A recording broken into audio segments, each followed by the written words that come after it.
Welcome everybody again to another Art Friends live stream. This time we're here with Diego Almazan of Warped Core Studio.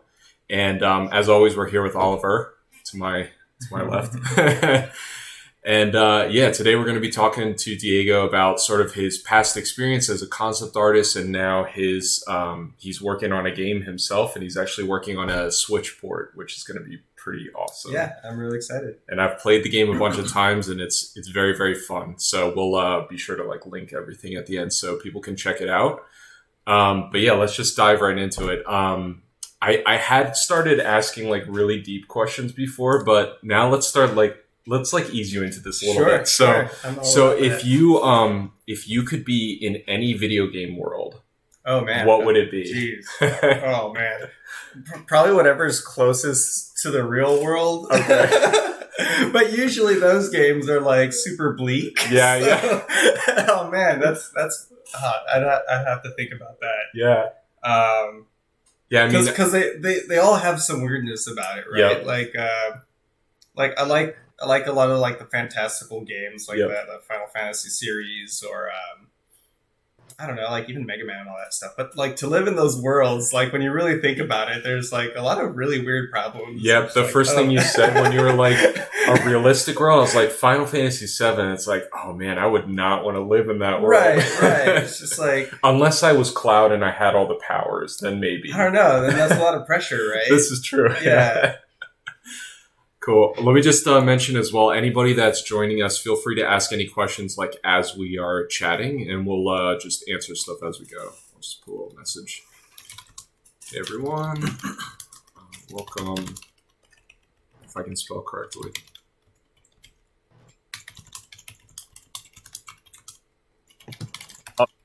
Nick, Yeah. just very quick. My chat isn't actually working at the moment on the Twitch. Okay. So No worries. Yeah. I'll just keep an eye on it. just sorry about that. No, it's all right. Yeah. Cool. So, so let's talk some more technical stuff. So let's start day one, little Diego. Were you always a drawer, always an artist, or did you start later? Okay. Yeah. My parents just tell stories about me just making art on the walls. Yeah. You know, all that stuff. But even besides that, I always enjoy drawing. I still love drawing with number 2 pencil for some reason. It's just home for me, right? I know that feeling. I guess I do it less these days, but I've been drawing all my life. Didn't really have any real drawing training until way later. About middle school, high school, and then college, right? So did you go to an art school? Yeah. I went to an art institute in California. It was pretty all right.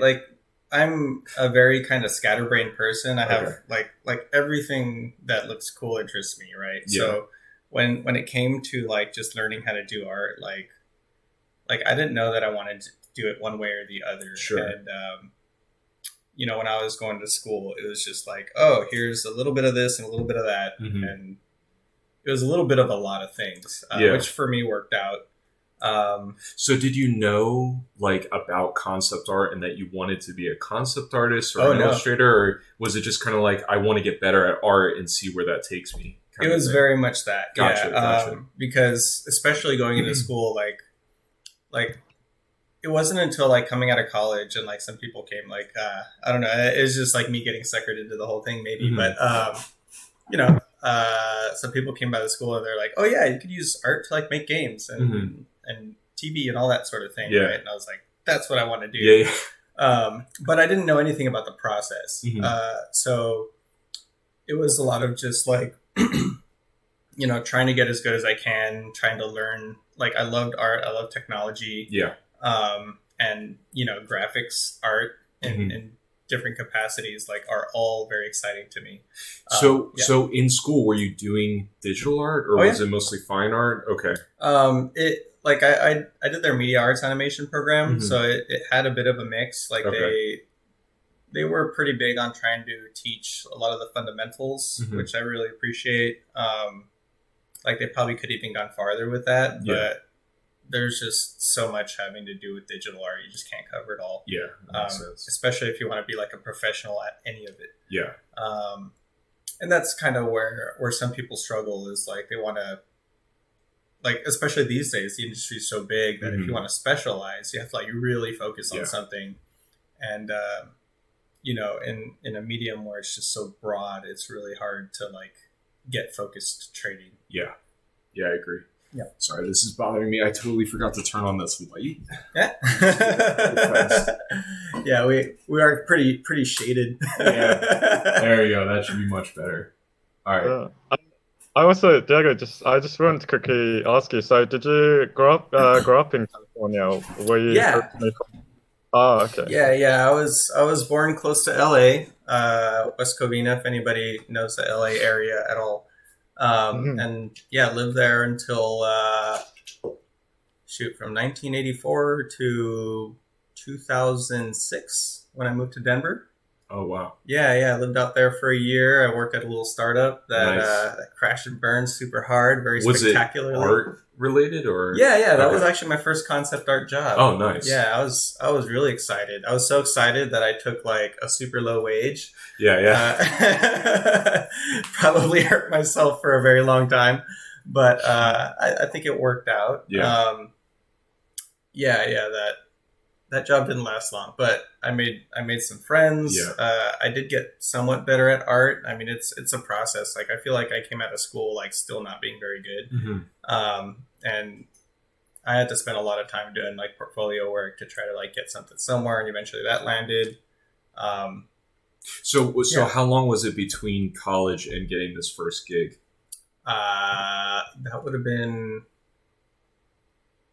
about a year or 2 years. Okay. But I had other like games related gigs Gotcha. Before that, which involved like some QA testing, which I was super bad at. And then I had another job that I actually liked a lot. I feel like the more I think about it, the more I liked that job, which was just like a general artist for like a cell phone games company. Gotcha. And that was something like around 2005. Okay. That might have been 2006. I need to look at my LinkedIn so I can remember what my life was. But yeah, I only hung out there for a month, which, you know, I was a crazy kid who didn't know what he wanted. Gotcha. But in college was where I learned about concept art, and I was like, I'm going to be a bad concept art dude, you know, and concept arts. That's really cool. But yeah. So like, I was really hung up on that, and I feel like I should have stayed at that job a little bit longer, just because like I still like a lot of classic retro game stuff, and like that job was basically like making pixel art and pixel art animations for like cell phones, which in those days I could barely do anything. Yeah. And they were building their own engine, and Interesting. I forget if they're still around or if they rebranded or what. But, so were you doing the pixel art, or were you doing like concept art? Oh, awesome. Yeah. Nice. I mean, it was basically it was just the art. We were outsourcing for other companies, and I mean, I was super green in those days, so there was a lot that I didn't understand. Yeah. They would like basically send a concept and say, do something like this. Yeah. And I was like, oh, like this. Yeah. It means it could be different. So, you know, it's like, it's not what we do. But you know, that's how we learn, and hopefully we don't cost people too much money. Of course. Yeah, so go ahead, Oliver. Sorry, I was just going to say, just backtracking a bit. So you said you discovered about concept art in college. Like, what was it that kind of exposed you to that kind of world industry? Exactly. I think the biggest thing was just that, like, being in a college that had some information about the industry at all. Like, prior to that, I didn't really have any information. And then, like, in college, you meet all these people, you find forums, and then like that information just kind of becomes available. Like what kind of jobs people can do. I can't remember if I necessarily learned it in a class or just by reading forums or something. Because around that time was like when conceptart.org came out. Yeah. And, you know, it's like, ooh, what's this? You know, and all this super awesome art. That's what I should be doing, you know, because if I'm not making art like what these people are doing, like no one's ever going to see me. And I feel like there's still a lot of great art like on those websites that like I'm like still not that close to, you know, like I could make some cool stuff here and there, but like I've got some friends who's just like, yeah, you're like, totally how do you even do that? Yeah, it's super wild. Yeah. I think just artists in general, we're quite always like very modest with our work. So maybe, yeah. There's a bit of that. I mean, I've made a few things that I feel good about here and there, you know. But yeah, I think the important thing is just to always keep pushing, you know. Like I really just like being creative in general. You know, these days, with what I'm doing, I spend a lot of time on environment art, and I never really focused on that before. Because, like, you know, characters and creatures is something I always had an interest in, and I could kind of wrap my brain around it a little bit better. So designing that is a little bit easier for me. No, I've been in a similar situation. I'm a character guy more than anything, and obviously for my game, I also have to do a ton of like environment concepts and like 2D assets and stuff like that. And I actually think, even though a lot of it is imaginative stuff and not like, and it's a lot more stylized, it's definitely pushed me to be better at environments just from doing, you know, like it's like repetition more than anything. But yeah. So, okay. So you were working at this mobile company, and this was after the other studio? No, that was before. This was before. Okay, so that was your first. That was my first art job. Okay. Yeah. So how long was it until you got the gig at BioWare? So, and how did that all come about? Because that's very interesting to me. Yeah. So it was kind of I think it was like a blessing in disguise type of thing with a crazy job in Colorado, where like I got my first concept art job. I was painting a lot more than I had before, and like it just vanished, right? Like it was like the type of thing where like the CEO disappeared and like nobody found him anymore. Geez, like that's crazy. And it turned out like he changed his name and was like in hiding or something. I don't know. Weird. Like he pissed off like somebody, right? But like he was also sitting there like saying, "Oh, you know, we'll get the lights back on soon," and all that sort of thing. We're like, okay, maybe, but like I'm gonna sit here and work on my portfolio. I spent something like I mean, it was like 6 months working on portfolio and just like taking odd jobs and like, you know, scraping for survival. You know, luckily, like my brother had come over and he was working too, and that helped a little bit. But were you doing any freelance in that time period, or was it mostly just focusing on like personal stuff to submit to other? It was just focusing on personal stuff. I think I had tried getting some freelance, and I always struggle. Like even today, if I try to just freelance, I feel like I struggle with it. Gotcha. Because it's one thing like getting clients is already hard, and then getting clients that you're compatible with is like a whole nother thing. So it's it's a massive can of worms that people don't realize is a can of worms. So yeah, I think I was spending I think something like 10 hours a day, like for a long time, just working on portfolio. And came out with some really nice work. So were you? This is an interesting discussion because on the last stream we were talking about like working long hours, and one of the things we were kind of talking about is there's some artists who tell you like you're not going to get anywhere unless you're painting, you know, 23 hours a day and blah blah blah, and we were kind of like, you can't expect that all the time. Like you're gonna kill yourself. Like especially these days. Like I'm a little bit older. I've got, you know, a home with my wife and my dog, and things I want to do outside of art. Like with my life.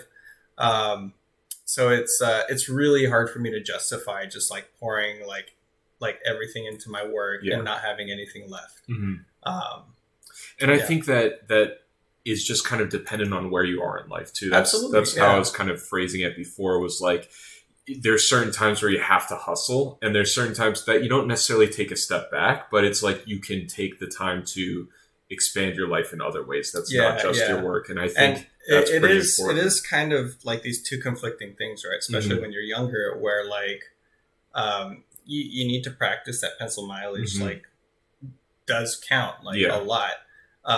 But also like you need life experience. You need to get out there and see things, because if you don't have an opinion on something, you're not going to have anything to say. Yeah. And to me, like art is all about communicating something, right? Whether you're, it's something you think about, what's going on in the world, or whether you think, this specific quality of something looks cool to you and you want people to see it your way, right? Like, it's all just communication. So it's not. So when you were working these long hours to work on your portfolio, were you mostly like, I'm just doing concept art all day, or were you doing studies and stuff like that to sort of also build up your fundamentals? It was a bit of both. Okay. Yeah. I can't remember exactly what like studies I was doing, but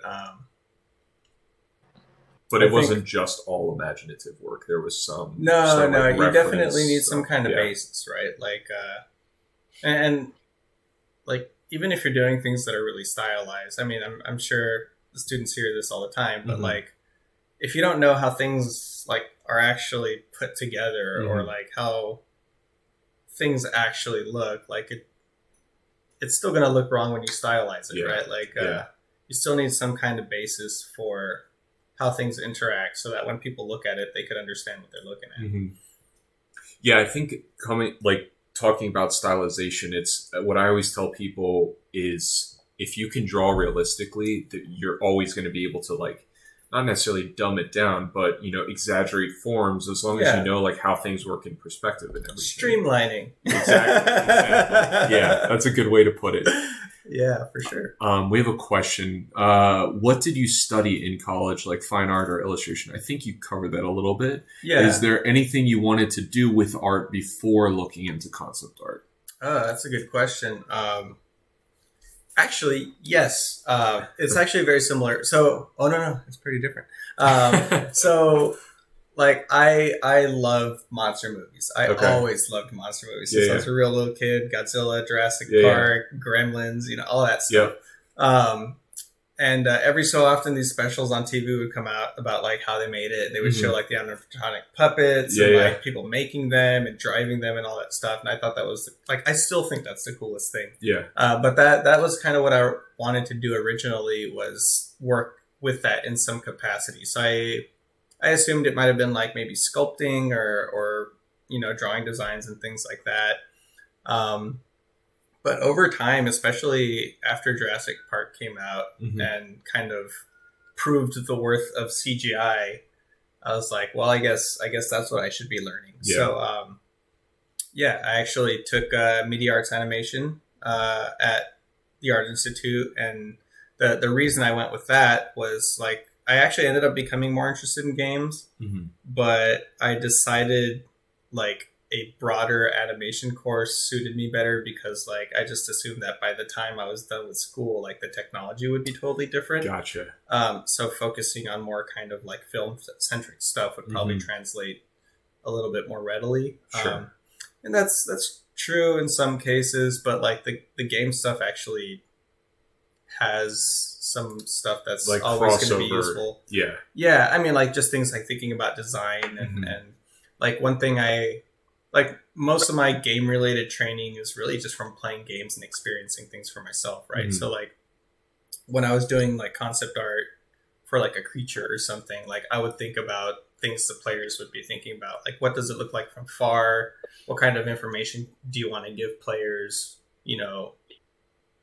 by being able to look at a thing? Yeah. And that all kind of plays in a way that might not necessarily be the same for movies, even though there's probably some overlap.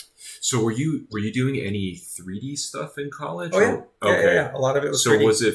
okay, gotcha. So yeah. It was very broad digital art. So there was a lot of, fine art drawing, life drawing, a little bit of painting, some Photoshop. We did Toon Boom for animation. Oh, wow. Okay. 3D Max and Maya for, modeling, rigging. Like sculpting wasn't invented yet when I was in school. Oh my God. that was right when ZBrush came out. And one of my buddies, I was still a little iffy on him at the time. I was like, I don't know about this guy, but he was like, this new thing came out. It's called ZBrush. And it's going to change everything. And I was like, bro, come on. No, this is cool, but let's hold our horses here. And sure enough, he was right. And like, he's actually like super good now. He's like an awesome sculptor. That's awesome. I learned all that compositing. I learned and there's a few other things. But did you do any programming in school? No, no. I didn't learn programming until started your game 3 years ago. Gotcha. Yeah. That's a very new thing for me. I really wish I'd learned sooner because there's a lot of like stuff like MelScript in Maya and I think Photoshop has different ways to like plug in tools and stuff. Yeah. Like I probably would have just been making tools for myself like the entire time if I knew some basic code. Yeah.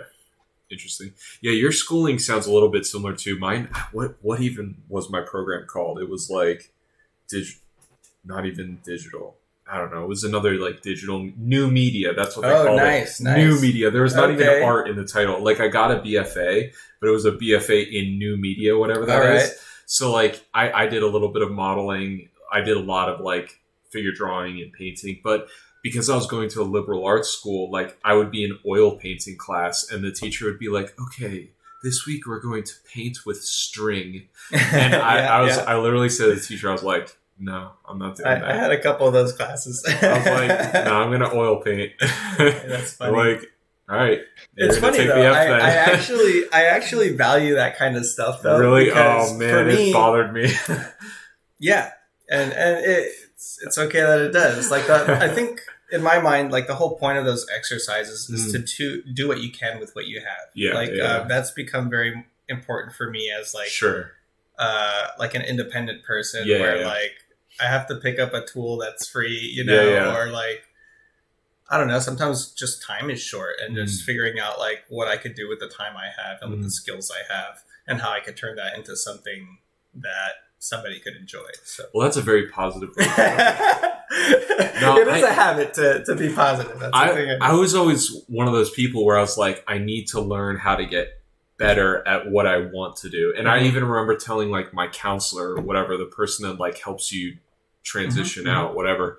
And I was like, yeah, I want to go into video games. I want to be a concept artist. I told him everything I want to do. He's like, you're so young. Why are you deciding right now what you want to do? He's like, take a pottery class. I'm like, dude, I already get a limited amount of art classes to take. Yeah. I'm not taking a freaking pottery class, like, so yeah, it was interesting. That's a tough thing. I mean, I think about like even younger kids who are expected to have like made a career choice like at middle school or high school, and it's just like, how are they even supposed to know? Like, I get it, but I like always knew that I wanted to do what I'm doing now, you know? Good. So it was like, there was no doubt in my mind. So for somebody to tell me that was almost like, you don't know me kind of thing, But where I'm going with this is what I think that sort of forced me to do was, I think I've said this on stream a bunch of times, but like it forced me to get outside my comfort zone and start attending things that were like in my wheelhouse that wasn't school related. So like I would always attend a LuxCon, which is like a really prestigious sort of like fantasy oil painting convention. Right on. Yeah. So there's like a lot of Magic the Gathering artists and stuff like that attend. And it was actually my art director at the time who I was working on a project with, and he's the one that came up with the name Art Bros because he'd always call me an art bro. Of course.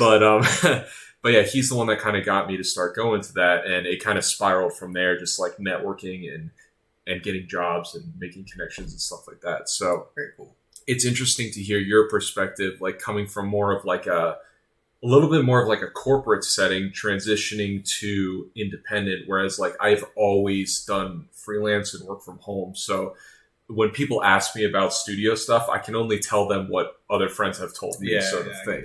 So, so going off that, like getting your job at BioWare, you made this kick-ass portfolio, but was it just as simple as like applying and you got the job, or was there a connection you had that kind of? Yeah, basically, I met them at GDC, so I was really fortunate that like I had a friend who was working for a studio that was able to get like extra GDC tickets. Yeah. That doesn't happen every day. No, it doesn't. And then like we drove there together, so like it was a very like I was able to afford it at all, which you know, having not had a job for several months at that point was like otherwise impossible for me. Yeah. So yeah, that's one of those things where like you got to count your blessings and again, like do what you can with what you have, right? And that was a situation where I got my portfolio together. I took it with me, showed it around as much as I could. Yeah, I mean, it was good timing too. Like, yeah, they had a booth going. I went and talked to the guys. I was like, hey, here's my work. And they were like, hey, that's pretty good. Hold on, let me get the art director. And I was like, what? Awesome. Really? This is so cool. Like, what did I do? You know? And like, and it was kind of funny because there was like other people applying too. And like, you know, I showed up with like my crazy ass monsters and stuff. Yeah. And this other guy showed up with like these badass like robots and machines. So it was like, he's totally got this. I'm screwed. And we both got the job. Oh, that's awesome. Like, yeah, I haven't talked to him in a while, but like we were really good friends for a long time. That's really cool. It's kind of like you never really know who you're talking to at those things as well. You know, like it's really forced me to have an open mind. You know, like not that I'm pretty close-minded to begin with, but like you just being professional in those settings and being friendly and being fun is like an important thing to think about when you're attending, because again, like you could be talking to an art director and not know it, and they could offer you work or just be a good connection, a good resource for you in the future. Well, not only that, but like just having a good attitude is a powerful thing. I mean, like the games industry is very turbulent. Yeah. There's always something going wrong, and having people around who can keep their heads level is like, it matters, right? Yeah. And, you know, for some studios that's more important than others, but you know, when it comes to working with other people, like that is seen. Yeah. And that's what I always try to promote on the channel too, is just sort of like being yourself and being sort of like trying to be a little bit outgoing when you're at these things, because people want to work with cool people. It's like you don't even have to have the best work in the world, but if you can make a good impression on somebody, that's going to heighten your chances compared to the person that has great work but can't communicate with somebody else. Yeah. I mean, there are some caveats with that, right? Like if, I don't know, like if people are just kind of like quiet and reserved, that's one thing. Because like you can have some people who come in, they're just a little much. Of course. And, you know, like you still don't want to stop people from being who they are, but at the same time, like, you need to know that somebody's going to show up and like not be a problem. Right? Yeah, of course. And you know, there's some line somewhere between just, you know, being chatty and like just not leaving people alone. There's, you know, like a worse problem really is like somebody who just starts fights a lot, and like you could sometimes tell in an interview when somebody's just kind of got an aggressive personality. So I mean, whether or not that's exactly what they're hiring on, like they're at least paying attention to it, and it's considered, right? So, because they're going to have you in the studio and you're going to be having to associate with other people around you, talk to your art director, you know. That's another thing too, is just like receiving critiques and being able to handle that and knowing how to respond and making sure you're on time with stuff, and you know, all the kind of obvious stuff. But I think a lot of people don't. I don't want to talk crap about it too much because I haven't watched the whole video, but I just saw that video going around of the girl that's like, I quit my job at Disney. Have you seen this video? I have not. Oh man, she's basically just like saying how, you know, I thought that I was going to have a voice, and I thought that it was all going to be like roses and like candy canes working at the studio. And it's kind of like, to a certain extent, you're working at a corporation with thousands of employees, and it is a creative field, but there's certain expectations you should sort of be aware of when you're getting yourself into a situation like that. Like, you have to know that there's going to be hundreds of other artists you're working with, and you're not going to be the center of attention, basically. Sure. Yeah. And that's going to be different for every team, obviously. But yeah, like, especially in a big team, like, yeah, it's going to be hard to have a voice, because when you have a lot of creative people, one space, you're like, especially if you're trying to, head up a project, like, you suddenly have all these voices telling you different things. Yeah. And you have to decide what to do. And like, the more noise there is, the harder that becomes. So like, you either have to not listen to them or just hire people that all think the same. And, neither of those are good answers, right? Yeah. So like, as somebody who's like working, like, you kind of do the best you can. Like, it's all about just kind of picking what you're stubborn about, right? Like, some people are stubborn people. I could be stubborn sometimes, but I feel like usually the best thing is like, if it's really, really important to you, then talk to somebody about it, right? But try to limit it in some way, especially if you feel like you're getting dirty looks. The other thing that I really, really enjoyed about working in a group was, not necessarily that, like, I mean, I'm already doing the concept art. Like, I'm basically driving what things look like to a pretty strong degree, and that's a good feeling. But what I liked even more was actually, like, whatever I was working on, I would go to, like, whoever that was getting handed off to, or whoever was involved, and talking to them and say, hey, what are you trying to get out of this? And then we could kind of come up with something together. I'll come up with some ideas. We'll go back and forth. Like, that process is something that I really, really enjoy. Yeah, that makes sense. Yeah, it's nice to be able to collaborate and get feedback and know that your art has a purpose in the greater scheme of things. So like, in terms of like having a voice in what you're doing, like that was good enough for me, at least at the time. Sure. Like, these days, like, especially like kind of towards the end of like my time at BioWare, like, I felt like my job was getting very narrow. Sure. So I felt like I had a lot of unutilized skills that I wanted to put out there. Yeah. So that's kind of why I'm doing what I'm doing now. It's like, it's kind of the opposite problem now, right? Where you have like this whole kind of blank canvas of what you can do. Just staring at a white sheet of paper. Yeah. I just wanted to quickly touch, because it's interesting, because I'm currently doing a group project at my university at the moment. Cool. So it's like we have a team of 8 people currently, and it's interesting because it's I think it's very hard, because you don't want to when you're trying to negotiate ideas, and I feel like it's very hard if you have that kind of agreeable kind of personality. Sometimes I feel like you have to say exactly what you want, and kind of be really honest. Again, like I said, I think it's just a matter of trying to narrow down what are some of the more important things that you want to speak up about, right? Because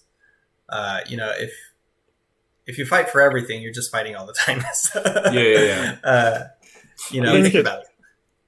I was just going to say, because did you ever struggle with like not feeling too attached to your ideas, or is it something you struggled with in like during college, or collaborating with other people? Like, it's pretty rare for me. I mean, I'm also pretty easygoing. I tend to kind of go along with things. So yeah, for me, it's not as big a deal, but I do like to contribute a lot. So like, usually what I'll do is like, if there's a project and a few people have like some clear ideas about what I want to do, I might pick at them a little bit, say, hey, what about this? What about that? Or if I see spots where there's not a solution, where a solution is needed, I'll talk about that. But yeah, I mean, it is a hard thing to navigate. You just need to keep doing those projects if you can get in on them, and And I think a good way to think about sort of like working in a group and producing work for a project is like, if you feel like you're doing something and you have an idea for like how it's going to better the project as a whole, as opposed to like make yourself feel good for like, oh, I did this idea and I want to keep it because it's my idea, you know. That I think that if you can explain yourself, like if somebody's like, nah, I'm not really feeling that, and you're like, well, I think it could benefit the project because of X, Y, and Z, that's a good way to approach like that sort of conflict, I guess. Yeah. I think that can be a hard thing to do too when like sometimes when you start a project, it's very nebulous, right? Yeah. And like one of the most important things I think you could do when you start a project is just like trying to nail down like what exactly are the most important aspects of the project, right? Like, oh, I just, you know, I don't know, maybe fun is too broad, but like, you know, I want players to have like this specific type of experience, or, you know, it should be more of a puzzle than like an execution thing, or I want it, you know, to have these specific qualities. Because once you have some of that narrowed down, then you could design your game in a way that kind of points to that, if that makes any sense. Yeah. So, okay, so let's still go in order. So you worked at BioWare, and then how long was it till you worked at Bluepoint? So I started BioWare in I think 2008, and then Bluepoint was something around, let's see. Is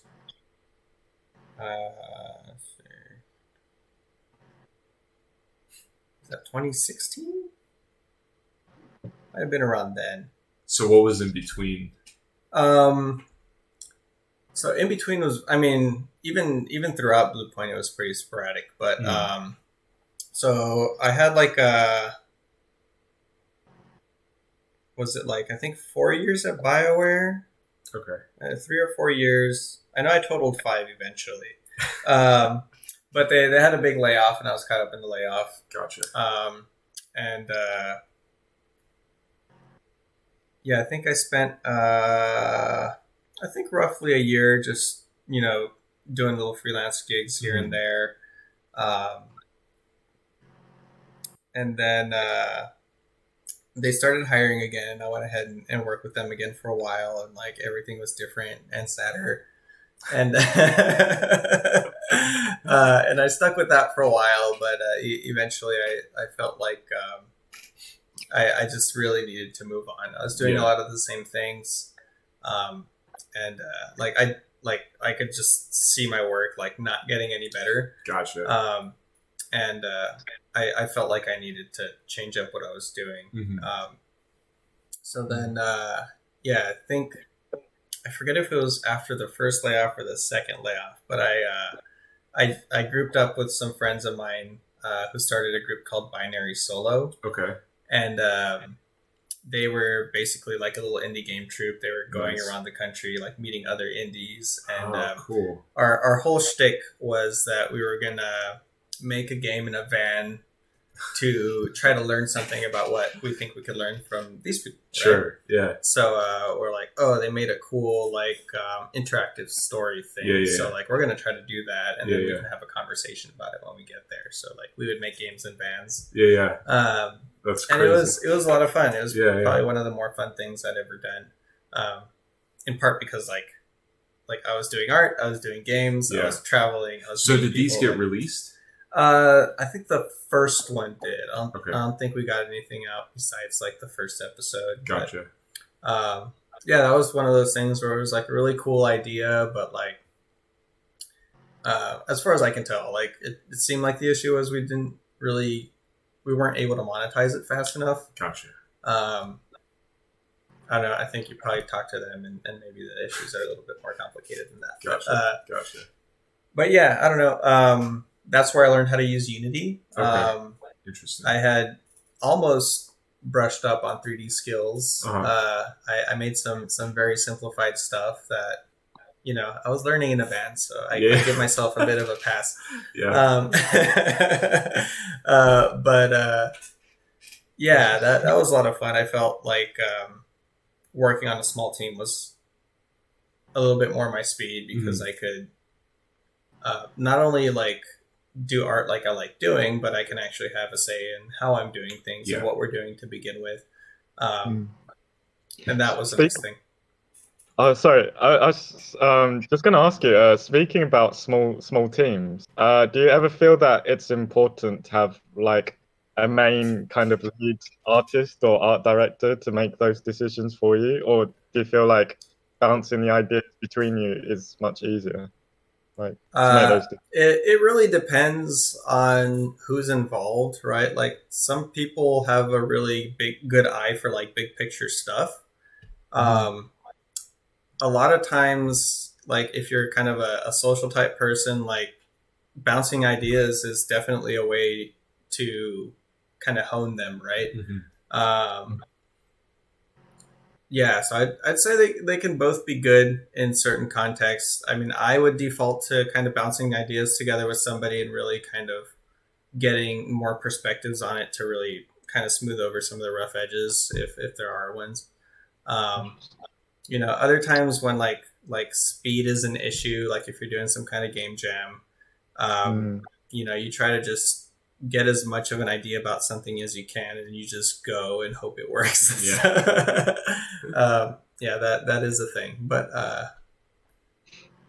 mean, I'm always for collaboration. Again, like it's sometimes helpful to have somebody who's got a clear vision of things, but I think sometimes when there isn't that one person at least slightly managing or spearheading, the ideas can spread so quickly that nothing gets sort of like cohesive. And that happens a lot too when like you have artists that are very different from each other. Which is obviously very normal. Art could be anything, right? And like people all have different styles and different methods that they work. And in those situations, you definitely have somebody who's kind of keeping things directed, because otherwise, you have somebody who's doing like anime on this side and the other one's doing like, photo chopping or something, like they want to do like, It's interesting touching upon this because it's something that I'm kind of experiencing right now at the moment and going through. So we're tasked to like try and work together in a team to create a bit of a cohesive project. And it's for us to decide like how we kind of direct our work and how we. I mean, one approach you could potentially do is just like sit down with your co-artists, look at what you have, and if they don't look like they're from the same project, start thinking about like, okay, what can each of you do to kind of like bring them towards some kind of center, right? And for some projects, you're not like just going to suddenly take all your art and change it, but if you see things starting to kind of move away from each other, you can at least do course corrections when you need to. Okay.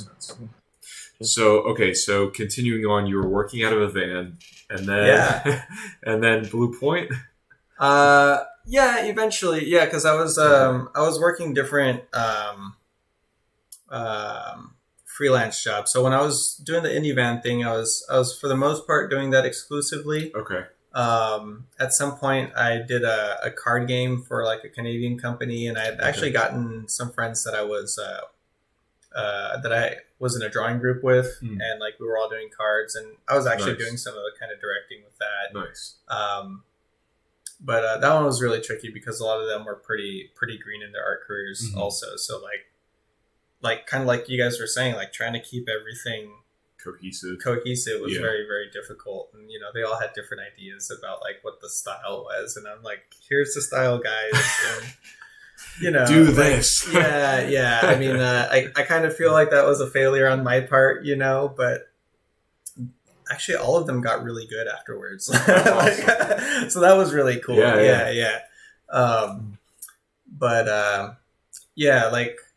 that specific project was basically the beginnings of Warped Core Studio, where I was trying to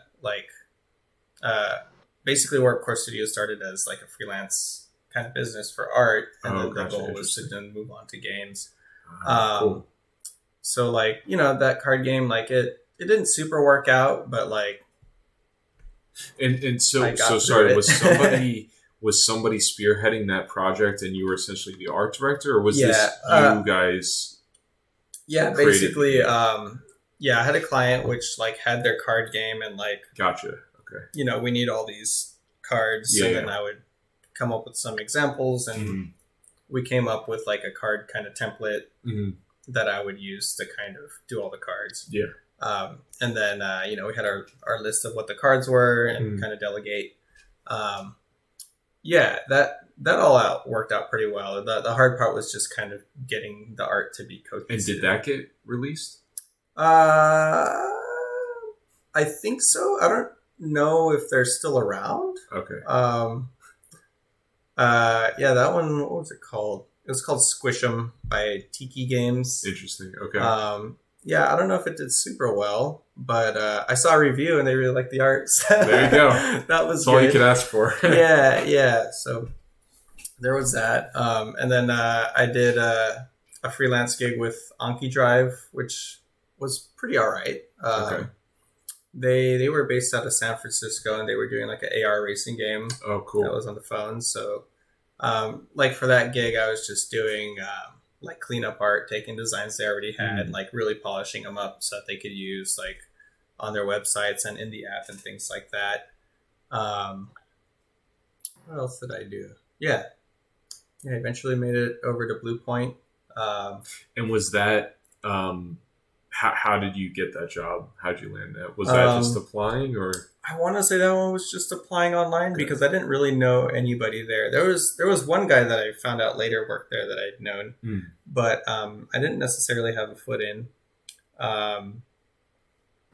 But the funny thing is I had applied and I went in for an interview, and I don't know. I felt like a lot of the art that they had was like really, really nice. It's like, you know, I can maybe do some of this, but like, they were like, well, we need to kind of give you a gist of what we need concept art for, but we can't tell you what the project is. So here's like some like assets. Gotcha. And I was like, oh, that looks like Shadow Colossus. Yeah. And they were like, shit. That's amazing. So that's how I got that job. Okay. I don't know if that's what made the difference, but like we better hire this guy or he's going to tell everyone. Yeah. But they turned out to be like one of the studios I liked a little bit more. Cool. They weren't super, super big. I think at the time they were maybe like 40 guys or so.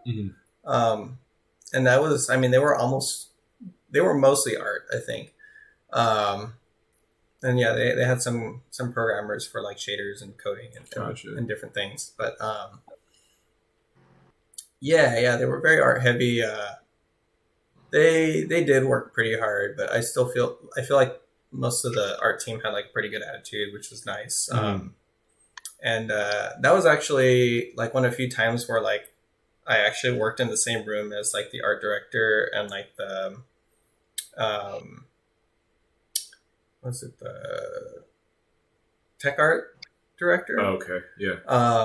I forget if he had a different title, but so they could just walk over and give you feedback, or whatever. There was a lot of that, but also like I could see what they're doing, and like you know, like every studio is different. All the art directors are going to work a little bit differently, but like it was cool to see that they would like spend a lot of time researching, like you know what they want things to look like and how you know what technologies are available, and looking at different approaches for how to get a certain type of effect, and like just trying to narrow things down for like okay, like what's our freaking plan? You know, we need to make this art. We want to make it look as good as we can. Like what resources do we have? So like even though I wasn't necessarily doing the work, like being able to kind of see some of their process, I felt like it's really, really useful for me. Yeah, that's awesome. Yeah. Do you want to talk about what you worked on in that game too? Because I thought a little bit. Cool. Yeah, I did a lot of work on the cathedral. Basically, what the job came down to was like I don't know if you played Shadow Colossus like on the PS2 back when that came out, but like no, that's okay. That's okay. The PS2 didn't have a whole lot of memory. Yeah. So like, a lot of blurry textures. All the rocks and stones, like if you look at them by themselves, they're just blobs. Like you can't tell what it is. You know, like when you see it all together, you're like, oh, that's a castle, it's a bridge, whatever. It's cool and mysterious, and that's what you care about, especially in those days. But like, taking those assets and making them read. Yeah, making them read up close, right, is like a whole nother thing. So you have to take a thing and say, okay, like, what is this, right? Yeah. And like, so the job is, kind of narrowing things down a little bit and sending it along. And part of it too is just like, okay, like we have like a building facade, and like on the PS2, like it might have been really simplified, but it's implied that there's like runes on it and different patterns, and this is kind of the style that they have. So like taking some of that information and some of the design language and basically making something a little bit more concrete. So was your art director basically giving you reference sheets, or was a lot of this research, like for the patterns and architecture, done on your part? No, they had a lot for me to use. Okay. It was a bit of both. Okay.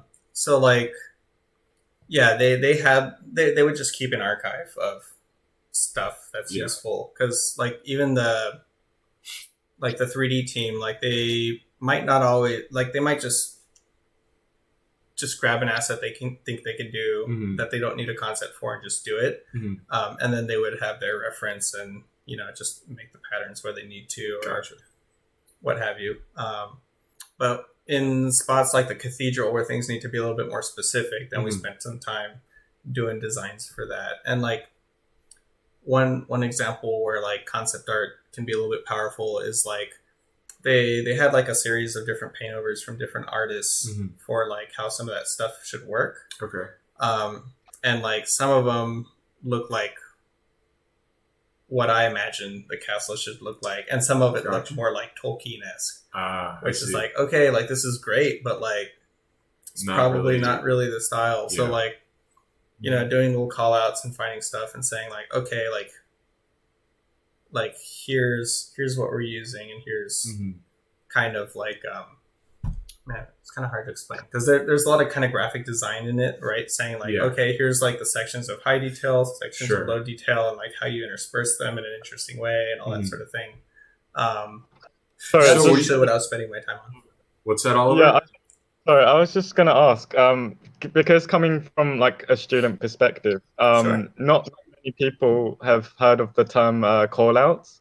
So can you just briefly describe what you mean by absolutely. So a lot of times when you're doing concept art, you don't want to spend more than a couple days working on something, especially like on a big game with a lot of assets. So you might do like a main, like not quite thumbnail, but just like a 3/4 image. And of course, this depends on the studio you're working for and what their budgets are. But one of the things I used a lot was like you'd have like a medium detail image, and then you might take like a section of it and blow it up, and that's your call out. So like if you have like a knight or something, say like you take this section, blow it up, and say, okay, he's gonna have like this kind of chainmail, and here's like how I want like the wear and tear to look on the helmet, things like that, where you're getting into a little bit finer detail, but you don't want to like sit there and like do all that work on the whole thing where it might not be necessary. That can be useful. Or even taking something simple like saying, okay, for a ruin on a building, like I'm going to do a call out of like one of the bricks with its like really specific pattern, and like here's what we want like the broken side to look like, things like that, where you're getting really, really specific. So you were doing most of that like blown up sort of detail work, and you were receiving like large like illustrations almost from other concept artists. Well, the illustrations were just kind of in their reference folder, and it was stuff I was looking through. Okay, gotcha. To get a gist of like what had been done, where they're at now, things like that. Okay.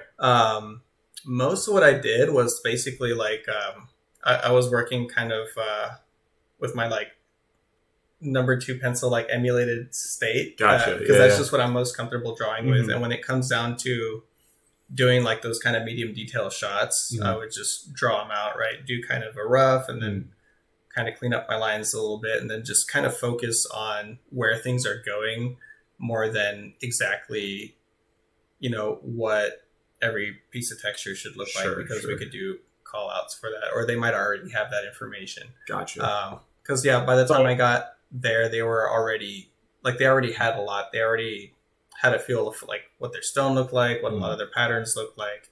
It was just a matter of taking things and shaping them in a very kind of general sense. Gotcha. Makes sense. Were you going to say something, Oliver? Yeah, sorry. No, that's really cool. Thank you again. Yeah, just for defining it, because I feel there's this kind of between illustration and concept art, and I think the term call out might be something very new to people, and I think do you feel it's something that you would suggest students putting in their portfolio and kind of showing in their own projects? I think, I'd say why not, man? Like showing that you can work in different capacities is very ideal. Like, one good example for like a use of a call out would be like if you have, say, a building or a character, right, where you see one side of it. You might say like, oh, here's what his backpack looks like, right? And then do an image of that. Or if you're doing like one that was kind of a fun one was like I did like an alien for Star Wars, and like we had kind of like a regular, like, again, medium detail drawing with all the main points, and then I did like a close up of like his foot because he had like a weird ass foot. Things like that. It's fun. It's an opportunity to kind of draw some like cool detailed stuff if you have the aptitude for it, and like really kind of describe like what the textures are in further detail. Like that's usually a good use of call outs, is to really describe textures. The whole point is to add more information that your drawing wasn't already showing, without having to do like all this crazy extra work. And make the 3D modeler's life a little bit easier as well. It just gives them something to work with, right? Because sometimes, at BioWare, we were outsourcing a lot of work, and we had situations where, like, if you didn't give them the information, they would literally put nothing. Gotcha. So, like, there was one where we sent them like a little space car, right? And it was just the 3/4 view. We're like, we think they got this, you know? And like the bottom, like instead of having like something that looked like a car engine or something, it was just like a flat slab. And like things fly around. You look up at it, you gotta know. So like that's funny. There might be situations where like that doesn't matter, and there might be situations where it does. So, as a concept artist, trying to be aware of as much as you can in terms of like how something's going to get used can really save people a lot of work. And you also got to work on the map too, right? Yeah. Actually, I'm really proud of the map. I might still do this. I actually saw that there was like a line in there I forgot to erase out, and I it still bothers me. Oh no. I think it's just like there's a part of the river somewhere where like a line goes over it, and I just had to like erase in the middle of it. I could probably still find it, but I basically redrew the map. I made like basically like a crosshatch brush. Yeah. That would basically like paint in a bunch of cross hatching, and I had some variants of it where it'll be like, horizontal this way, horizontal that way, and I think some swirlies, and use that to get like some of the more kind of basic shading. Sure. And then I came up with just like some like ink brushes. I think the main ink brush that I did for that I still use for a lot, because it's a little bit textured. It's got some of that wobble line. Sure. That's one of my favorite brushes still. Nice. But it's just for real simple inking. Yeah. It's got kind of a natural feel to it. So I used that. I came up with just like some textures to make it feel like paper and all that sort of thing. But yeah, that was a lot of fun because it's just like hanging out, drawing like mountains. And you already had the reference from the original map of just like where everything was. Yeah, no, I painted right over it. Yeah. Oh, gotcha. Yeah, because otherwise, like, it's got to line up, right? Like the whole, like one of the big things that was important to Sony when we were doing the project, or I say we, but I was only there for like a short time. Was that everything like worked exactly the same? Yeah. Like you could basically like if you could speed run the like PS2 version, you could use all your same strats on the new one. Gotcha. I think they were able to pull that off. I forget because I think there were some important differences. And they ended up adding like a couple extra little things just to kind of give like the super awesome players like some little bit extra stuff to do. But yeah, like in terms of the map, getting it to line up was very important. Cool. Yeah. All right. Why don't we talk about what you're working on now and sort of like how you got into that? That's very different from what you were doing before. It is. I still feel like a lot of what I'd been doing up until I started this project just kind of led to it, right? Like while I was freelancing, actually, around the time I was working at Bluepoint was when I started taking coding classes. Cool. And I'd been looking at like different like coding boot camps and those, and they wanted like $1,200 for a weekend. Yeah, it's just like I don't know. So what I did was I signed up for community college, and that was like $300 a semester, which is like that was awesome, and like it was nice because like I hadn't ever looked at coding before that, so like having like a very kind of slow and structured start was really helpful for me. And then I found like they had one that kind of focused on coding with Unity, and so I did like the beginner class in that one, and it was like I'm ready to go. So that's kind of when I started Aqua Lungers, and man, where do I start with that? And you're working in Unity, just so people know. Yeah, I'm working in Unity, which I had learned doing the indie van stuff. I learned in a van, which was a lot of fun. I can bring this over so people can see. Yeah, one of the big things that was important to me when I started that project was, starting with what I have, which is I do a lot of 2D drawing. I know a little bit of code, and I could use Unity, right? So the biggest thing that I was going to do is just like pick an art style that I felt comfortable with, that I didn't have to sit there and like think twice about how I'm going to do something. Yeah, that makes sense. So that I can actually focus my brain power on like figuring out how I'm going to make the code work. Yeah. And there's a lot of, Google searches and beating my head over a problem until I could figure it out. Just give a little synopsis of like what Aqua Lungers is. Oh, right. So it's a competitive 2D split screen treasure hunting game for up to 4 players. And the way it works is players dive down the water. They collect treasure by beating up sunken ships. And they have to take that treasure back up to their safe and turn it in. And each time you turn in gold, it scores you points, and it's a race to get 3,000 points before your opponents do. There's a couple curveballs, the biggest one being the monster. Each stage has a monster that patrols around and like also scores money. And can win the match. There's power-ups that other players can use to kill you. You can kill other players.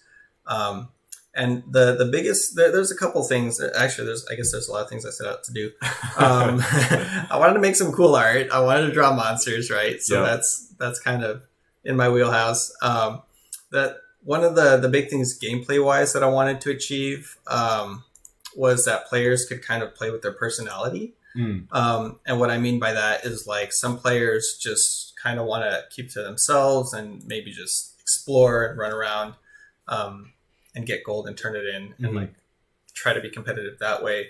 Other players might want to be more aggressive. And, the idea is that my hope is for both of those to be valid. So one of the things I do is like, I'll try to put power-ups a little bit farther out the level for players to explore around so that they can defend themselves. And players who are more aggressive, might either have more limited options or like be forced to actually go out and get more power ups or something, or they could just get really technical and be really careful with their timings and things like that. But I'm kind of using all these like different like little systems that on their own aren't necessarily groundbreaking, but kind of built towards this experience of like you're playing like a jerk and I'm playing, like somebody with honor, and and like you can have that dynamic, right? But also like I take some cues from like Mega Man and Street Fighter and all these different games for like how fighting works. Like obviously it's very simplified, but like there's still stuff like hit timings and like iframes and even there's certain levels like where you have to use your dash to kind of like get over obstacles and make sure you're not, like, and that was actually a huge challenge for a long time, because like making it work is fine, but like I've been having this goal of like having as little text and basically trying to make the game as non-obtrusive as possible. So teaching players that the dash even existed and how to use it was like a huge challenge, and that's one thing that became very apparent at the shows, where people coming in for the first time, like they're fine in the beginner stages, like I actually balance them so you can finish them without using dash, but once you have dash, it's so good that it like trivializes a lot of things, so then you have to like balance for it. So if you don't learn it, then like the game becomes like impossible. So that's one of those things that I kind of had to learn on my own. Like obviously there's resources for it and they help a lot, but like it's one of those things I didn't know, right? And that just comes with play testing and like having people check out your game. Really quick, this person just says the game looks awesome. It's really visually appealing. Awesome. I love hearing that. I appreciate that very much. I mean, obviously one of the things I wanted to do was make a lot of cool art. Like my hope was that I could make something that was good looking enough that if somebody saw it, they would. You wanted the art to sort of speak for itself and have that almost be like the entryway to the game.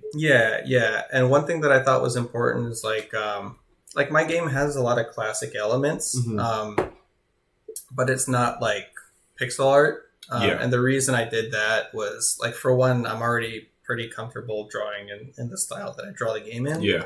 But also like there's just already so much good pixel art out there that like if you're not a really pixel artist, it's kind of hard to just be like, I'm going to make really good pixel art. It's a style in itself. So I feel like even if it did look super good in pixel art, I didn't feel like that was something that would make the game stand out. And then, you're preaching to the choir. I feel like we have a very similar mentality as to why we made the decisions to make our games look like that. And then again, like I grew up loving monster movies and sci-fi stuff. So like getting the opportunity to put that in the game was in part like an excuse for me to hang out and make monsters. I love drawing monsters. Animating them was a lot of fun. Like I had a lot of animation training in college, but like I didn't do any animation like at any of my jobs ever since, right? Except for the mobile games company. Like one of the reasons I use Unity is because it has animation tools built in, which is really cool. But yeah, like the monsters I kind of did.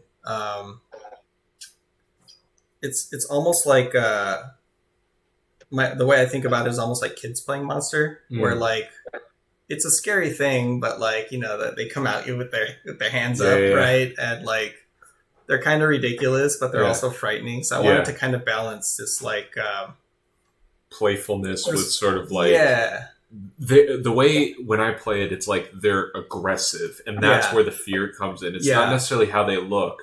But that's what makes it fun, because you're like, oh shit, I gotta go. Oh shit, I gotta get around them kind of thing. So one of the things that turned out really interesting was that the actual core mechanic of the game, which is like gathering treasure and trying to turn it in, like has like all this kind of like automatic like theming to it, right? Okay. Because like it's something a lot of people could relate to, right? Like besides the fact that you're getting money and trying to like put it in your bank, like it's already your life and mine. But the fact that you can lose it to other people makes it even more powerful. So like, you know, you already have the fear of like these monsters coming to like slash you and eat your money. And then like on top of that, like everyone's competing for it. So like you might like hang out and like wait for somebody to die the monster and like try to scoop up the remains and like go get it. And like it just thematically I just love it so much just because there's so many ways it could play out. And it, you know, it kind of creates a little bit of story there, you know, that people could relate to. Yeah. No, it's interesting that you explain it like that. Like I didn't necessarily think of it that way, but it's really almost like a philosophical sort of like idea behind the game. And I think like that's sort of like what I'm dealing with my game too right now is I shouldn't be really talking too much about this, but I'm working on another project, and a lot of the themes are like very like core themes in what's going on in my life right now and like how I think about things. And it's like I didn't even like intend to do that. I just like started writing story, and I'm like, oh my god, I'm like speaking my mind right now, like subconsciously. And that kind of goes back to what I was saying earlier about like trying to find like what some of the core elements of your game is, right? And like theme is super strong. So like if you have, you know, a theme that you really want to go with, you can actually design things in a way that kind of point towards that. So like for me, I was going for like basically it's a race, right?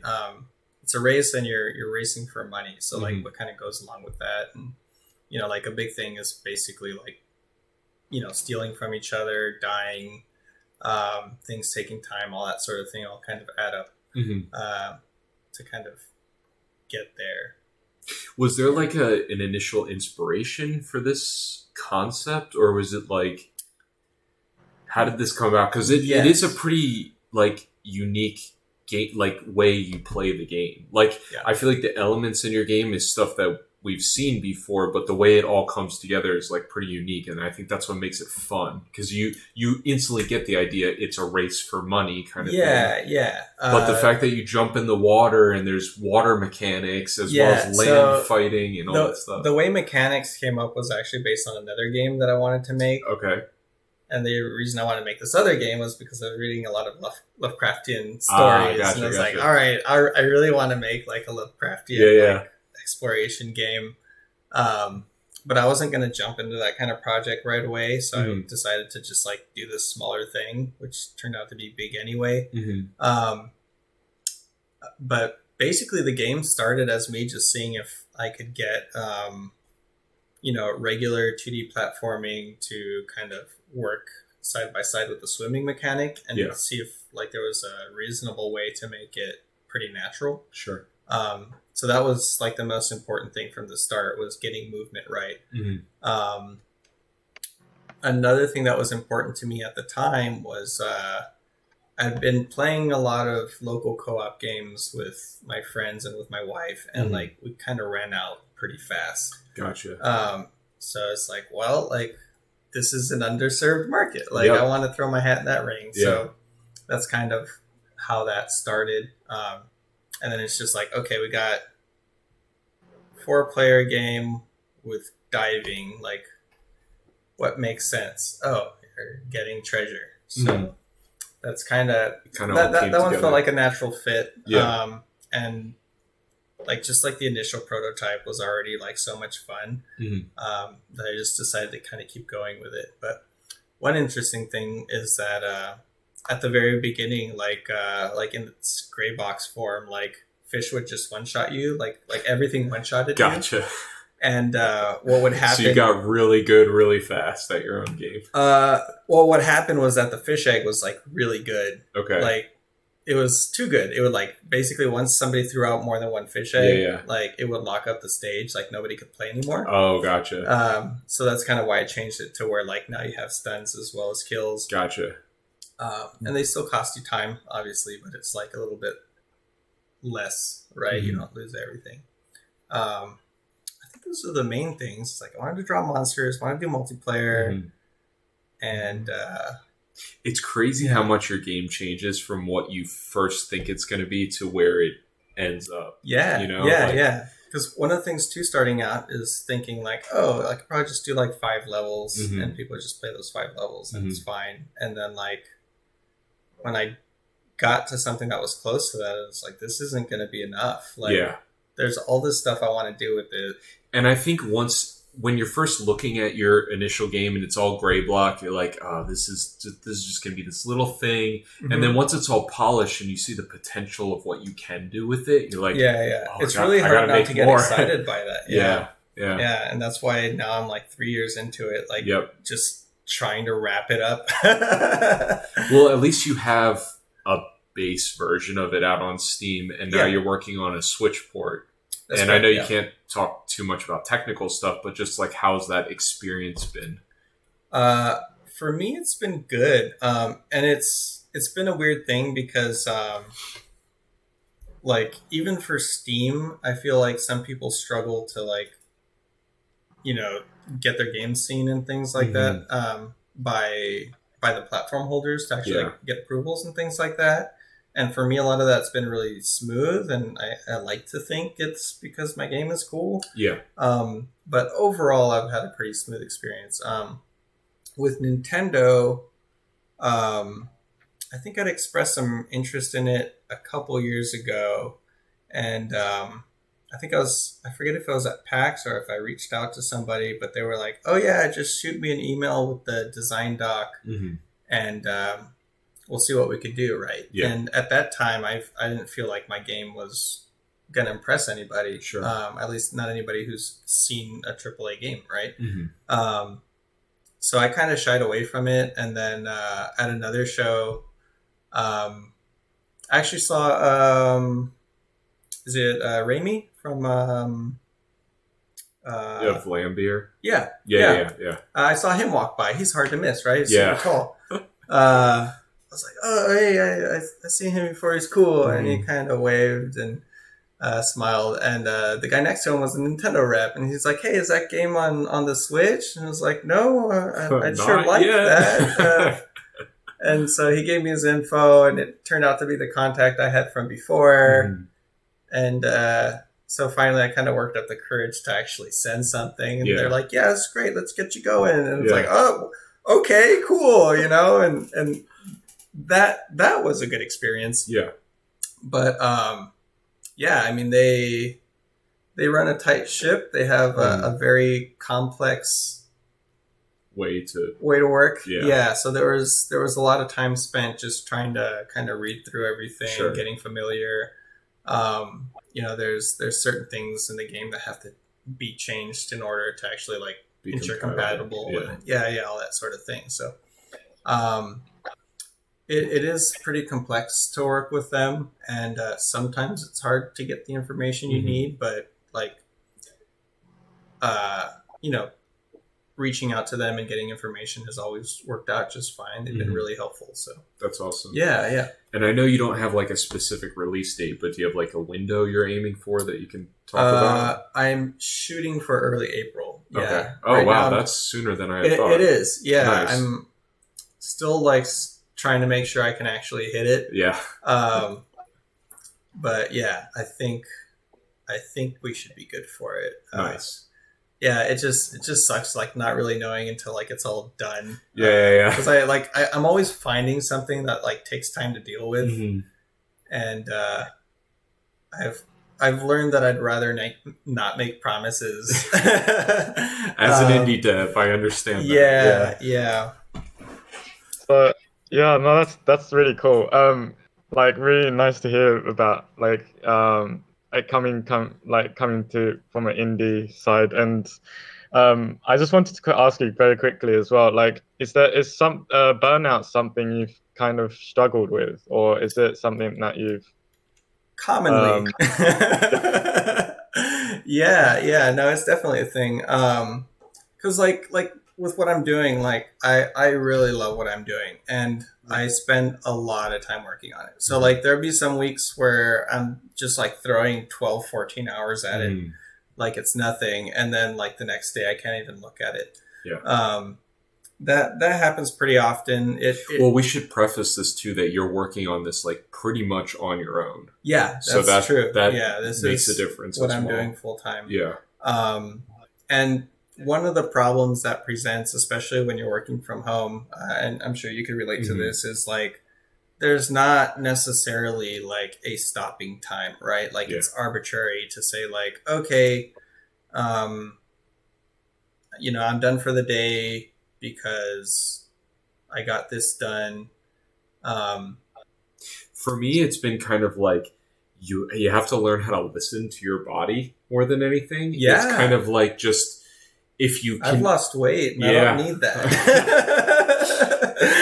It's like if you feel like if you've been accomplished for the day, basically. If you can look... What's that expression? It's like if you can put something on your day and say you're happy with it, then you can kind of call it a day. But even still, but it's not always very straightforward, right? Because there's always something to do. And the big thing for me, especially early on when I was getting a little bit more comfortable with some of the coding and still learning more, like obviously I'm still going to be learning for a long time, but like I was running into problems that were taking me a long time to solve, and like putting something down and coming back to it was very difficult because I was like writing really messy code with like all these things going back and forth. It's like stopping Bloodborne and then picking it up after a month. And you're just like... Exactly. So like, I'd be working late and then like getting hungry and it's like, I just can't put this thing down. Like, I'm going to come back to this. It's just like not even know what I was doing. Yeah. Even the next day sometimes, like if you're right in the middle of coding something and you're like, it's already confusing. Looking at it the next day, you're like, man, where was I? I totally know that feeling. But I mean, there's also like sometimes you just have to put it down, right? Like at some point you gotta eat, you gotta sleep. Like you you need to maintain yourself. And you come back to the next day and sometimes it's like, oh yeah, it's just this, it's like, sometimes that's what I sort of meant too by like listening to your body, because sometimes like you feel like, oh, if I don't do this tonight then I'm screwed, but sometimes it is good to just put it down and look at it with fresh eyes the next day. That even goes with painting. Like even stepping away from a painting for an hour and coming back to it, you're immediately going to see what was frustrating you. Right. Before. And to that point, that's one of the reasons why it's very helpful to put notes in your code. Yes, this is true. Yeah. We started doing that a lot more with what we're working on now. Yeah. So that's been cool. I run into those problems now just because I'm not doing big things in code these days. So it's a lot easier for me to say like, okay, if we get around to 4 or 5 o'clock, if I'm done with something, I'm stopping it. Or if I think it's going to be another hour, just go ahead. But like, we're not starting a new task. You know what I mean? Yeah. That's helped a lot. I mean, obviously like it's not always going to be realistic to just like have a hard stopping point, but to start working towards that is important. And what? Yeah, go. Oh yeah. Like I was working in a co-working space for a while, and that actually helps just because at some point they just kick you out, right? Gotcha. And that's, I mean, one way to do it. what sort of helped me structure as well is like I have like a task list, and it's like I generally know the things I'd like to accomplish for the day, and if I at least finish those things, then I can feel a little bit better about stopping. It always feels better to have something you've finished. Yeah. Do you guys use any kinds of apps that like help you schedule your time or like tasks on a deadline to hit those deadlines? So like Trello or anything like that? I've been using Trello just to to keep tabs on what needs to get done. Mine's kind of like been left unattended for a little bit too long, but I'm like starting to look at it again and like, oh wait, these are all done. I guess I, stop paying attention to these things, or, oh, hey, here's all these resources I left for myself that are great. For me with Trello, it's almost like because there's so much UI going on, it's distracting from just the line items. So like I prefer to just do spreadsheets like Google Sheets or whatever, and then I can just see all the line items and I tick them off like as I go. Nice. But my favorite app to use, it's not a task managing software, but it's a time tracking software, is Toggle. Okay. And every single time I start anything, I have a character design for blah blah blah game. I have that as a task, and I just start my timer and stop it. And it really helps me understand, because you can get breakdown reports of like everything. Yeah. Like how long things take me, because sometimes you think something is taking you a really long time, but you're like, oh, well, I ate lunch in the middle of the day and that was an hour that I wasn't working on this thing. So it's not a realistic estimate. Or the opposite. You're like, oh, that'll take me an hour. Yeah, it takes you like 3 days. Last words. Yeah. Yeah. So that's actually one thing that I think is really important for people who are just starting out too, is just to pay attention to how long things take, especially for freelance when, you're trying to figure out how much you need to get paid something. Yep. If it's going to take you an hour, cool. If it's going to take you a week, good to know, because, if you're getting paid $30 for a thing that's going to take you a week to do, probably shouldn't take that job. Yep. Coming back to like some like speed and making sure you hit those deadlines, is it something that you would recommend students practicing during like their time at uni? Like how actually let me rephrase that. What would you kind of do differently? I have something to say about this really quick, just because somebody just reached out to me about this. And I think it was because I posted one of my studies and I was like, yeah, this took me about 2 hours. And this person was like, oh man, I suck at speed painting. And like, do you have any tips? And I'm like, first of all, this was a study. So I was basically just copying something. So that already makes it a little bit quicker for me. Yeah. But I'm terrible at speed painting. Like I've tried to do the daily spit paint and they just look like trash. It literally looks like a middle schooler tried to do it. Yeah. And so where I'm going with this is like, I don't think speed is something you should practice. I think it's something you should be aware of. And just the more mileage you have and the more fundamentals you know are just going to automatically help with your speed, because you're just going to know how to do it. Yeah, I think that's an important thing. Like I think speed matters, but like the big thing is kind of like you're saying, like once you have your fundamentals kind of nailed down, like a lot of the times what you lose speed on is just trying to figure things out, right? Like you don't want to sit there losing time on how you're going to draw a hand when the important thing is like what this person's jacket looks like, right? Yes. So like, you probably don't want it to be distracting, right?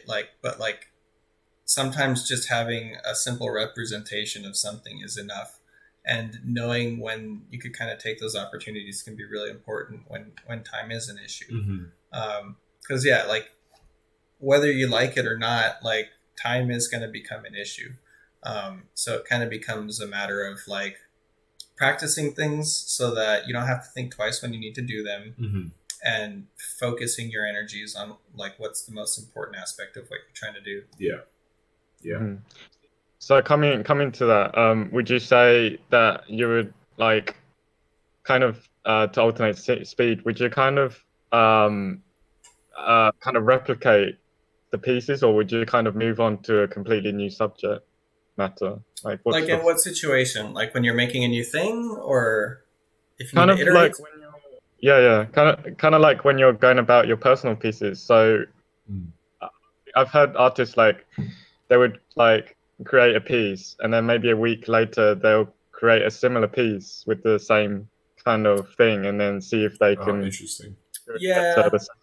Or if it's something there's definitely good arguments for it, right? Like if you're specializing in something specific, like environments, right? Like natural environments, like sometimes just doing the same thing over and over will get you fast at it, right? So then, if you're doing an environment, you just need to knock out some mountains and something that looks like trees, and then like, focus on like what the layout is. Mhm. Like that could be super useful. Yeah. That comes at the cost of some flexibility, right? So that's something you have to think about. Yeah, I think a lot of these questions, like when you're a student, it's hard once you've had the experience to answer them, because there's not. It's almost like I remember thinking these things too, being like, oh man, like I'm spending 30 hours on a painting that this guy can do in 5 hours. Yeah. And now where I'm at, I can do that painting in 5 hours because I just have the experience. And a lot of the stuff, it's kind of like you shouldn't over worry about or like over concern yourself with. Again, just be like aware of where your shortcomings are. If it is taking you 5 hours to draw a hand and you can get better at drawing hands and then it will reduce your time, then practice drawing hands, so yeah, a lot of it just comes down to doing and tracking what you're doing, and that's going to help you just speed up with everything. Yeah, I think a lot of it is I don't know if you've heard of the group, the Level Up group. Yeah. And daily speed paint. I think there's right now the kind of social media and the kind of aspects of that pressure to feel of having to be quick and having to be it's very kind of, it's an unrealistic kind of it is. I agree. So. And I think even those guys will tell you that like if you can't paint something beautiful in 15 hours, then you probably shouldn't be trying to do speed painting unless it's like for your own practice, basically just for fun kind of thing, to experiment with something. Like I'm kind of under the impression like when you're first learning, you should take as much time as you need to get the thing done, to make it finished. Like even if you are taking on a commission and like you're losing money essentially, like when you're first starting out, like I gotta tell you, I made plenty of card arts for like $50 that I was spending 30-40 hours on a painting, which is like doesn't make any sense when you break it down. But it's kind of like me just sitting there and being like, no, this is going to be the best I can possibly make it for the skill level I'm at, and I'm going to put the time in, kind of help me understand how to finish a piece. Because I think a lot of the times too, when you don't have the experience to work fast and you're like, I got to finish this in 10 hours or 5 hours, and it doesn't look good, then you're not doing yourself any justice in learning anything. Yeah. I think at the same time though, like it's helpful to do some gesture drawing, like some things you're just going to have to, like if you start having to ask yourself those questions about time, you just have to figure out like, well, where do I want to focus what I'm doing on? Because like for an environment or something, like you can actually get pretty far with like some really gesturized stuff. It's just a matter of being strategic with your time, right? So you might have some like backgroundy stuff that's pretty simplified and say, okay, there's, this represents a mountain in the building or what have you. And then, like maybe there's some cool orb or whatever it is, the shroud of the what have you. And that's where you put, your work into. Sure. So it is also thinking about those things. Like obviously you want things to be good. But when you can't sit there and like render everything, what really is going to count is kind of the graphic design of it, the illustration of it, where you say, okay, here's like the big important shape that really matters. I've actually found that working quickly has helped me a lot as an artist because I'm thinking less about the minutia of things and more about the big picture stuff, right? So in the case of a character, if they have like this really cool big cloak, like what is, the shape of that versus like some of the other important elements. And you start thinking about them in more general terms. And that to me has been very, very helpful. I think it also depends like what kind of art you're producing. Like if you're making a Legends of the Cryptids card, I don't even know if that's still a game anymore. I don't know.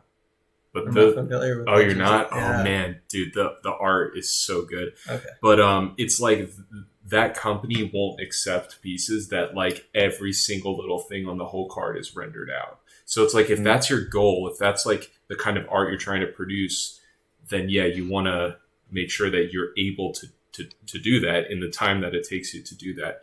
But if you're concepting or you're creating an illustration where there's like a focal point, it's like, just know like what you're trying to do and have a realistic expectation of like how long this should probably take you to complete.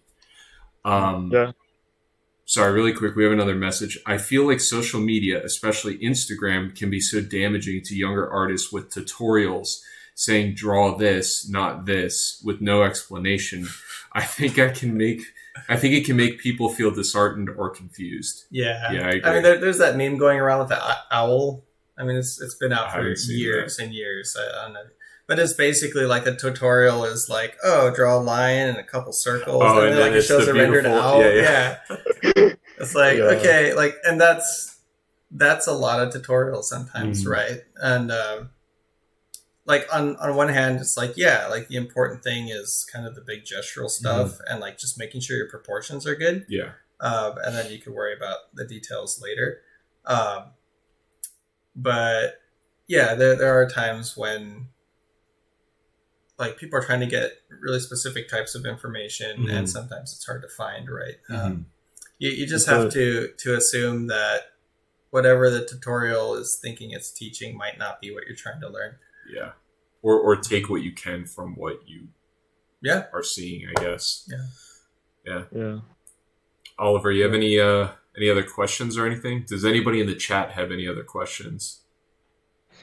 Yeah. I mean, I could just ask a bit about, so in regards to like kind of your own learning process, because covering about tutorials and stuff, it's like, because you went to college and did the kind of art, what was your kind of would you kind of do extra studies at home, or would you kind of make your assignments tailored towards those fundamental practices? Like, how did you approach it, would you say? Yeah, for me, like I said, there was a lot of really general studies. And yeah, like you take whatever interest, like for me, it was concept art and like basically just like for trying to post on conceptart.org at the time, right? Coming up with illustrations, putting them up, getting feedback, and just keep doing that. I think we did a couple like zoo trips here and there, which were a lot of fun. That's always cool. Yeah. I think that was the bulk of what I did kind of for training, is just practicing that way. But like in retrospect, as a kid, like it wasn't very targeted. Like I was basically trying to do like characters and creatures, which is fine. But I didn't spend a whole lot of time like practicing perspective or drawing anatomy. Like I was fairly comfortable with anatomy most of the time. So I don't worry about it too much, but like I feel like I might have gotten where I wanted to go a little bit faster if I was focused on more kind of more of the kind of graphic design type of problems that you need to solve when coming up with something, which have more to do with how you arrange details and blocks of color and things like that. Yeah. Interesting. That's an interesting point, actually, because I've kind of been wondering, I think I kind of mentioned it on a few other podcasts, but a lot of the tutorials, there's not a lot about kind of the design generation process, and I feel it's something that's kind of missed out in. It's hard to filter. It is. I feel like it's. I mean, to be honest, I haven't been looking for tutorials for a long time because I've been mostly focused on code. But I do think it's a rare thing to find those, but they are out there. Yeah, like composition, just understanding basically, look for composition. And it's like, usually when people think of composition, it's for an illustration or for like some kind of environment art, but like the same things apply for characters and for props and vehicles. Yeah, just like having like a pattern of like light things on dark things and like not putting patterns on the whole body, like having it only in certain areas. And like to all those points, like you could find rules about them, but really what's important is just thinking about it and playing with those elements in a way that you think is exciting. Pleasing. Yeah. Cool. Yeah. Do you have any more questions? Go ahead, Oliver. Yeah. I was just touching upon that because I think the thing I'm currently struggling with is kind of that aspect of detail distribution within a scene. And sometimes, am I spending too much on this element? And like, I think that kind of gray area between, what's kind of concept art and what's enough for kind of an illustration can kind of confuse a lot of students. I was wondering thoughts, that's a great example of where to use callouts, right? Like you might have something where like you might have like some like really suggestive detail where like maybe you're making a robot and it's got like some area where it's like all these like crazy wires going back and forth, and like you could sit there and draw them one at a time, but like the point is that there's crazy stuff in there. And you might have a couple sections of that, and then you might do a call out of one of them and say, okay, like, we're doing wires, or we're doing all these like servos, and like you could really specify what it is you're trying to do, without taking too much time to like do all this stuff. And again, at the same time, like if you're doing some really cool illustration for like a poster or for concept art or something, you could make it a point to like render all this stuff and make it look all super awesome. I think in terms of portfolio work, though, it's kind of like, because you're not on a deadline necessarily to make the artwork that's going to be shown, like try your best to make it the best it can be. That doesn't necessarily mean rendering it all out to death, right? But making sure it's like as professional looking as it could possibly be.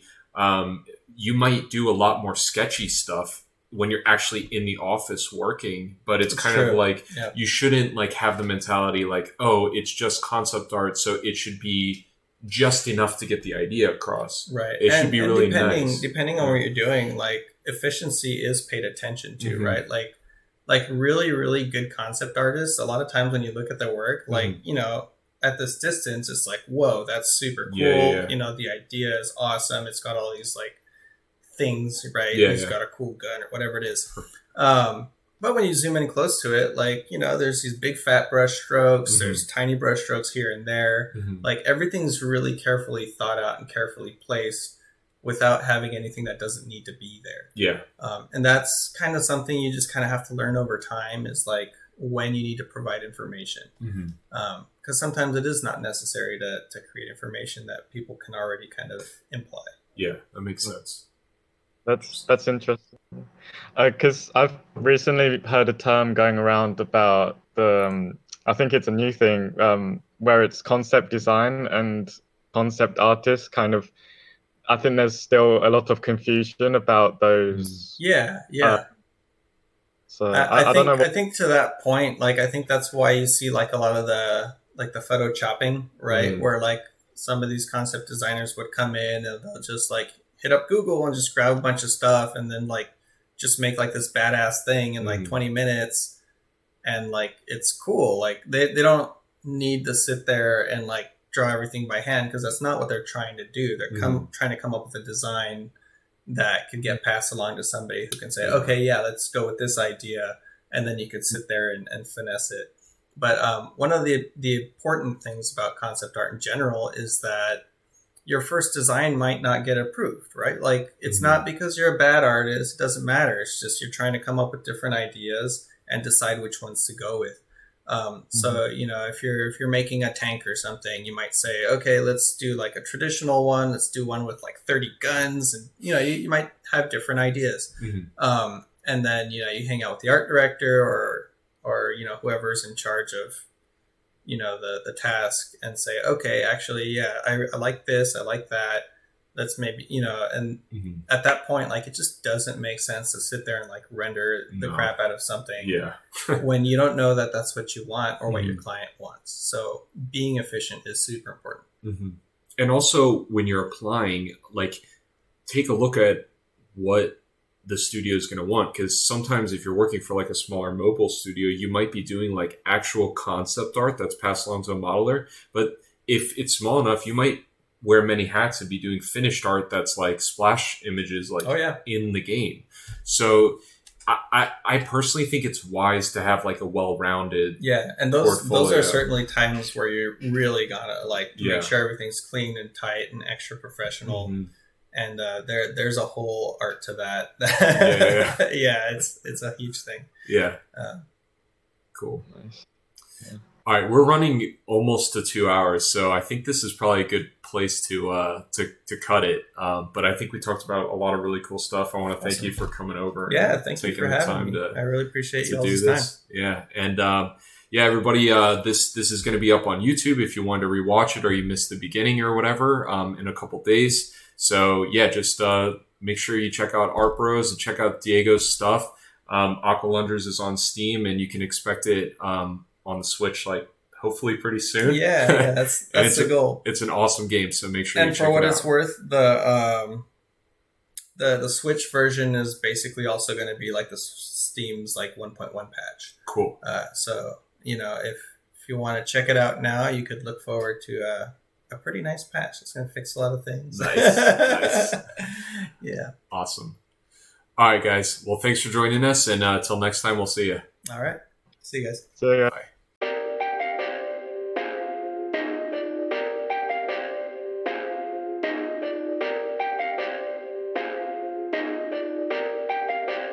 Perfect.